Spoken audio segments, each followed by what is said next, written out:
سیری پاوے سے یاد آیا عرفان کھوسٹ صاحب نے ایک دفعہ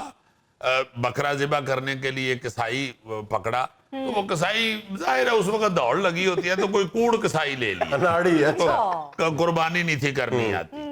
تو ان کو کیا پتا تھا اس نے بکرا ذبح کیا اور اس کے بعد اس کے چارے پائے اتار کے رکھ دیے اب کھال اتارنے کے لیے جب بکرا ٹانگنے کا موقع آیا تو پچھلے پاوے ہے ہی نہیں سر اب پچھلے پائے سے تو ٹانگتے ہیں ہاں جی ہاں جی عرفان صاحب کو غصہ چڑھ گیا انہوں نے لمیا پا لیا کسائی انہوں نے کہے تھے پچھلے پاوے جوڑے دے ان پہ کسائی نے کہا جی میں کسائی ہوں ڈاکٹر عامر عزیز نہیں ہوں جو پائے جوڑوں ان کوڑ کسائیوں کی وجہ سے یعنی اناڑی لوگوں کی وجہ سے بڑے بڑے عجیب واقعات ہوتے ہیں بالکل سر اور یہ جن حادثات کا ہم نے شروع میں ذکر کیا ہے کہ جانور بفر جاتے ہیں اور پھر قابو میں نہیں آتے یہ سارے اناڑی کسائیوں کے کارنامے ہوتے بالکل صحیح واقعات سارے چونکہ ان کو جانور کو پھینکنا ہی نہیں آتا یا لڑانا ہی نہیں آتا گوگے جیسے کسائی تو چلو مان لیتے ہیں یہ زلفی جیسی صحت ہوتی وہ بھی کسائی بنے ہوتے ہیں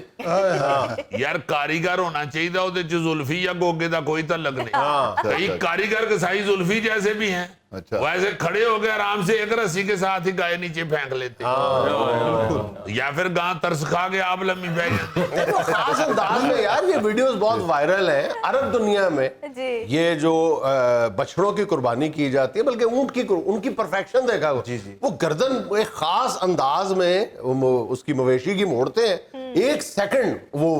جانور گرا لیتے ہیں ہمارے یہاں 20 لوگ جمع ہوئے ہوتے ہیں مشورے دے رہے ہوتے ہیں رسا با اگلی لات اور میری پچھلی نو اور میری لات نو نہیں